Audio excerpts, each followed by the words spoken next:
Hi, I'm Tom Miggett from Tom Miggett Photography. Today is our third and last episode of a series of 3 on how to trigger external flashes.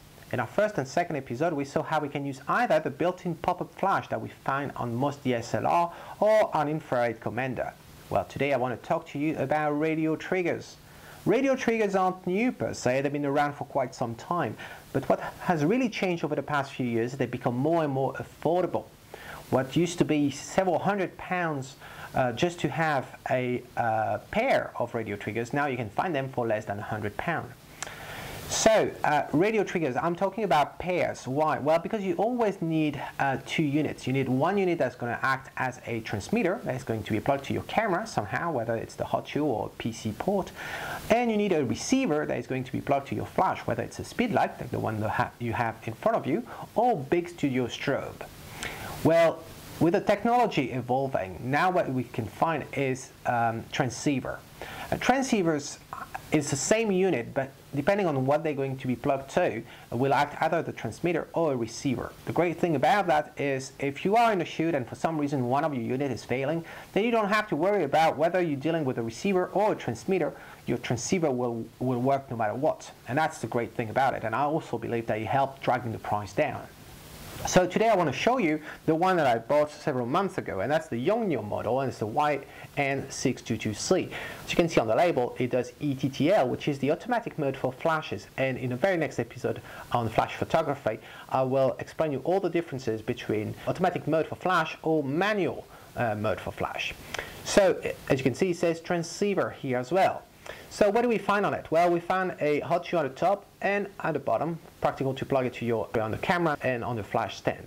What we also have is a nifty feature here, and it's that the assist beam light, similar to the one we discussed about the infrared commander. And what it does is, let me turn that on, this on-off button right here. And what it does is that if I actually put it on top of 5D Mark III like this one, which doesn't have a pop-up flash, as you can see, and I'm just going to mount it on top of it. So bear with me, here we go.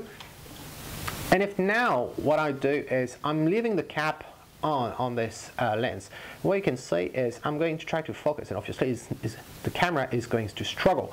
What's going to happen is that this transceiver is going to emit the red light that you see here, and you see the reflection on the speed light. So those vertical and horizontal red light, that's going to help you to focus on your subject. So that's a nifty feature. I really like it, and you don't need to have your flashes in order to use that, so you can still shoot in dim light. So what else do we find on this? Well, over here we have the A, B, and C group, and you have a button on the side to select it. Right. Over here you have your channel selection, channel 1, channel 2, channel 3, or channel 1 and 2, channel 1 and 3, channel 2 and 3, or all of them. And then you have a test button right here, and if you press it, it will trigger all your flashes. So let me put this aside and start my flashes. As you can see, I've got my 2 Yongnuo 565EX speedlight and my Canon 430EX Mark II. And all of them have the same transceiver unit that you have on top of my 5D Mark III right here. So let me just turn it on, and we can see on this one right here, once I turn it on, it's the group A and channel 1. Then on this one, we have group B and channel 1. And on this one, we have group C and channel 1. Perfect. So now if I bring the, I'm just going to do the test as we mentioned before. So if I just press the test, you guys see it triggered it. So if I actually go in the menu now and bring the menu, the external speedlight control on the 5D Mark III, and I go to the flash function setting. Now what you can see is all the detail about my flashes. Here the M stands for manual, and you can find the same M on every single flash unit right here. You can see the M is right there, right here, and there's another one on the Canon as well, just right here. So that's saying that the flashes are in a manual mode.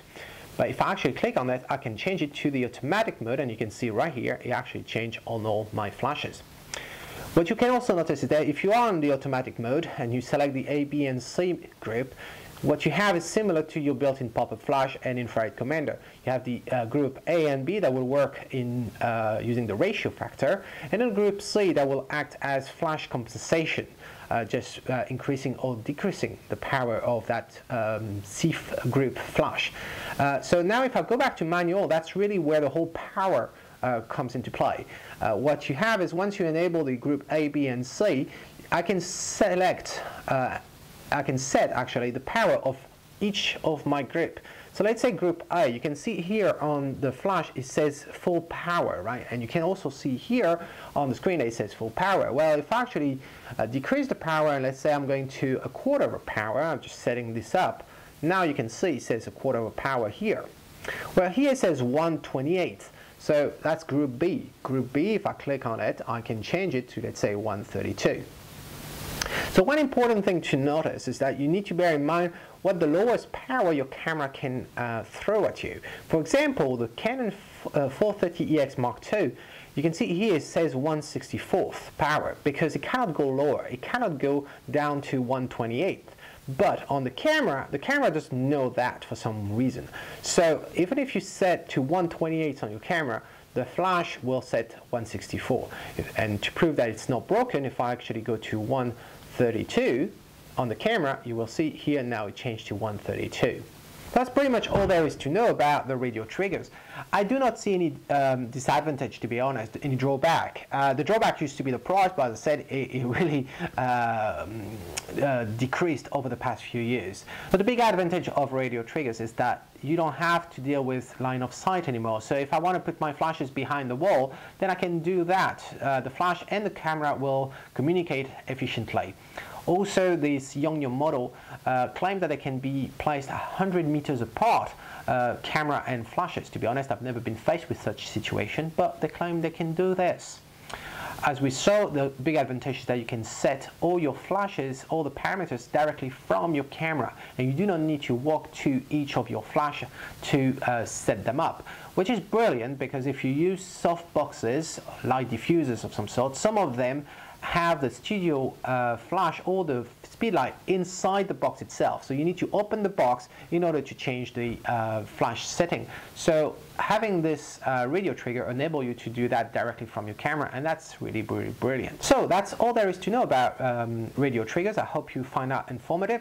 And until next time, this is Tommy God saying if you like it, well, capture it, and maybe with a radio trigger. Ciao.